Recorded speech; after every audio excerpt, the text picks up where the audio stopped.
Subscribe कीजिए, bell icon press कीजिए जिससे आपको नए वीडियो की इन्फॉर्मेशन मिल जाए। अभी जो मैं रिसेंट वीडियोस बना रही हूँ वो केमिस्ट्री के हैं, तो केमिस्ट्री के जो 2 वीडियोस मैंने बनाए वो बहुत ज्यादा इंपॉर्टेंट है। थर्ड वन जो मैं बना रही हूँ वो इलेक्ट्रोकेमिस्ट्री से रिलेटेड है और कंपटीशन का पार्ट है, और वैसे ये 12th के लिए इम्पोर्टेंट है। तो मैं आपकी मेमोरी में एक पॉइंट ऐड करना चाहूंगी, दैट इज योर ABC। तो ABC में देखिए A स्टैंड कर रहा है एनोड के लिए, and B for bridge, bridge means salt bridge, and C for cathode. फिर से रिपीट कर रही हूँ, ABC, A स्टैंड कर रहा है एनोड के लिए, B ब्रिज के लिए, एंड C कैथोड के लिए। तो आप सिंपल सा ध्यान रखिए, जो एनोड है उसे हम लेफ्ट बोलते हैं, B को आप इक्वल टू की तरह ट्रीट कीजिए, और ये राइट। तो देखिए हम 2 पार्ट में डिवाइड कर रहे हैं, लेफ्ट और राइट। लेफ्ट वाला पोर्शन एनोड का है, राइट वाला पोर्शन कैथोड का है।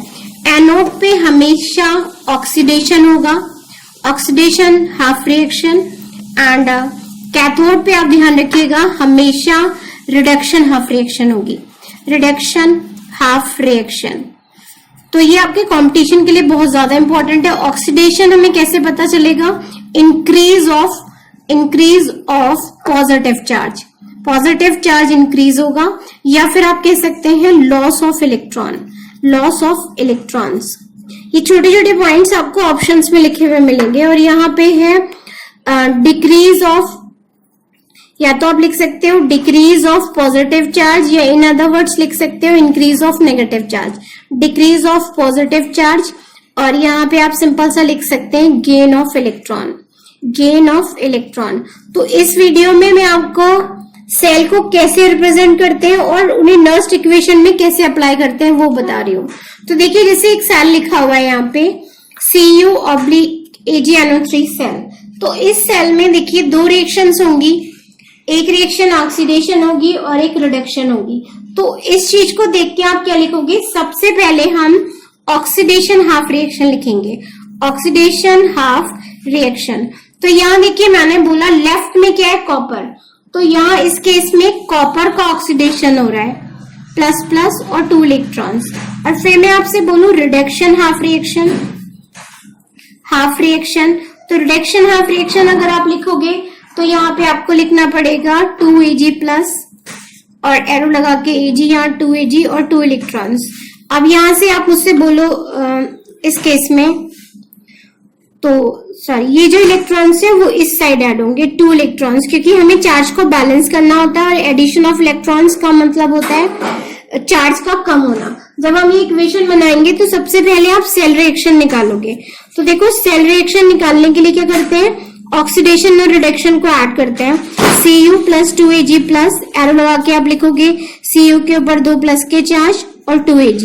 और इसे सेल में अगर रिप्रेजेंट करना है तो जैसे कि आपने अभी देखा ABC के अकॉर्डिंग मैंने बोला पहले ऑक्सीडेशन लिखते हैं, तो Cu से Cu प्लस बनाएंगे, डबल साइन बनाएंगे ऑब्लिक का, और Ag प्लस से बनाएंगे Ag।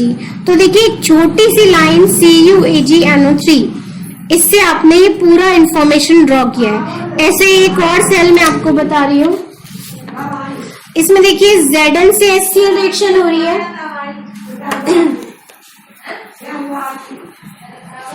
Oxidation half reaction. Zn से हमें मिल गया, Zn के ऊपर 2 प्लस के चार्ज और यहाँ पे 2 इलेक्ट्रॉन। फिर इसमें लिखेंगे reduction half reaction. Half reaction अगर आप करोगे तो यहाँ देखिए 2H प्लस से अपने 2 इलेक्ट्रॉन्स ऐड किए, और यहाँ पर आएगा H2। तो यहाँ फिर से देखिए ऑक्सीडेशन और सेल है, इसको अगर मैं सेल रिएक्शन में कन्वर्ट करूं तो सेल रिएक्शन के लिए देखिए यहाँ पे होगा Zn, यहाँ पे 2H प्लस, एरो लगाएंगे, यहाँ बनेगा Zn प्लस प्लस, और यहाँ H2। और इस सेल को अगर आप रिप्रेजेंट करोगे तो Zn से Zn प्लस प्लस, और ये ऑब्लिक बना के H प्लस से यहाँ पर आप बनाओगे H2। ये है आपका सेल।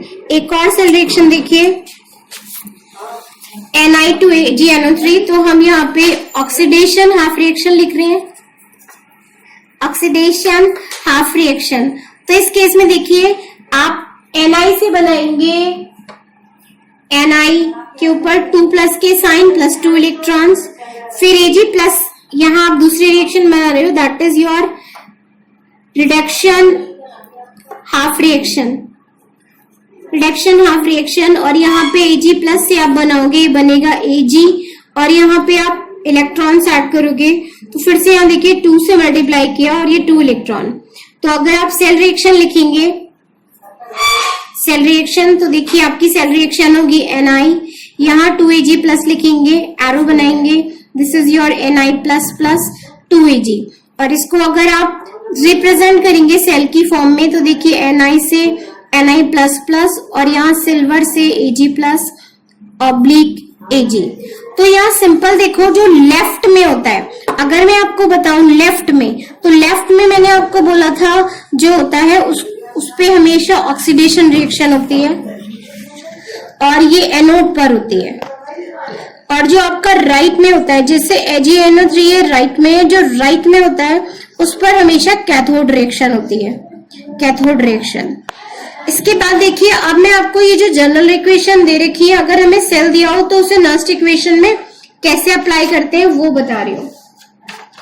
सपोज आपको एक इक्वेशन दी हुई है और आपको नस्ट सेल इक्वेशन में लगानी है, तो नस्ट इक्वेशन होती है आपकी is equal to E0 cell minus 0.059 n log. इस इक्वेशन को लिखने के लिए a प्लस बी एरो लगा के c प्लस डी लिख रही हूँ। तो अगर आप इस इक्वेशन को लिखोगे तो यहाँ c अपॉन d और अपॉन में आएगा a एंड b। तो देखिए ये एक फॉर्मेट होता है और n यहाँ रिप्रेजेंट करता है नंबर ऑफ इलेक्ट्रॉन्स को।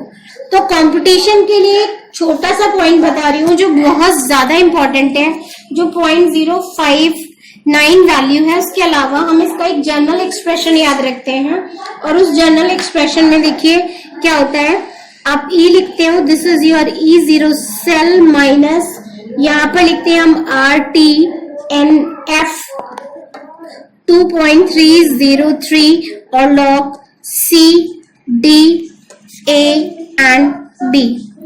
इस वाले फेस में देखो R को हम बोलेंगे यहाँ पर, R को हम यहाँ पे बोलेंगे, R की वैल्यू रहती है 8.314 जूल पर केल्विन पर mole and F is your 96500 coulomb और T आपका होता है 298 केल्विन या फिर आप लिख सकते हो 25 डिग्री सेंटीग्रेड। तो हम इन सारी वैल्यूज को यानी कि 8.314 इंटू 2.303 इंटू 298 डिवाइडेड बाय 96500 को जब आप करते हो तो ये वैल्यू 0.059 जनरेट होती है। तो कंपटीशन के लिए आपको ध्यान रखना है कि अदर देन 25 डिग्री सेंटीग्रेड या रूम टेम्परेचर अगर डिफरेंट होगा तो हम जनरल फॉर्मेट लगाएंगे, अदरवाइज ये स्टैंडर्ड फॉर्मेट है जो हम याद रखते हैं। तो इस पर्टिकुलर क्वेश्चन में देखिए जिसे मैंने आपको बताया था Al से हमें Al plus plus oblique Ni plus और Ni दिया हुआ है। तो अगर मैं सेल रिएक्शन लिखूं तो ऑक्सीडेशन हाफ रिएक्शन अगर आप लिखोगे ऑक्सीडेशन हाफ रिएक्शन, तो इस केस में देखिए Al से आप Al3 बनाओगे और यहाँ 3 चार्जेस हैं तो 3 इलेक्ट्रॉन्स ऐड करोगे। और अगर आप रिडक्शन हाफ रिएक्शन लिख रहे हो, रिडक्शन हाफ रिएक्शन, तो इस केस में आप Ni के ऊपर 2 प्लस के चार्ज है और यहाँ से Ni बना रहे हो तो इसको बैलेंस करने के लिए 2 इलेक्ट्रॉन्स ऐड करोगे। अब इस क्वेश्चन में देखिए यहाँ 1 और यहाँ 2 है, तो सिंपल सा आप देखिए नंबर ऑफ इलेक्ट्रॉन्स सेम करने होते हैं, यानी हम इक्वेशन 1 को मल्टीप्लाई करेंगे 2 से और ऐड कर देंगे इक्वेशन 2 और इसमें मल्टीप्लाई करेंगे 3 से, यानी finally you have got 2Al plus 3Ni plus plus और एरो लगाएंगे तो आपके पास आ जाएगा 2Al प्लस प्लस और 3Ni। और इसे अगर आप नेक्स्ट इक्वेशन में वैल्यू को रखोगे, इस वैल्यू को अगर आप नेक्स्ट इक्वेशन में रखोगे तो सिंपल सा आप ध्यान रखिए, जब हम इस वैल्यू को नेक्स्ट इक्वेशन में लगाएंगे तो E लिखेंगे, यहाँ पर E0 सेल लिखेंगे माइनस 0.059 लिखेंगे, नंबर ऑफ इलेक्ट्रॉन ट्रांसफर्स है 6 और इस वाले केस में आप Al लिखेंगे प्लस के 3 साइंस और जो इसके संग नंबर था वो उसकी पावर में रहेगा और अपॉन में लिखेंगे Ni, इसके ऊपर प्लस साइन और 3। यहाँ पे ध्यान रखना है Al एंड Ni का जो ये square bracket that is called active mass, इसकी वैल्यू हमेशा 1 होती है अगर ये चीज सॉलिड हो। इस टाइप के और वीडियोस के लिए आप मेरे इस चैनल को सब्सक्राइब तो कर ही चुके हैं और उसको लगातार व्यूज कीजिए, पूरे वीडियोस को देखिए, उससे आपको बहुत ज्यादा हेल्प मिलेगी। ये टॉपिक बहुत ज्यादा इंपॉर्टेंट है। नेक्स्ट वीडियो में जो भी इसके आगे वाला जो पार्ट है वो मैं नेक्स्ट वीडियो में बताऊंगी। थैंक यू, शुक्रिया, जय हिंद।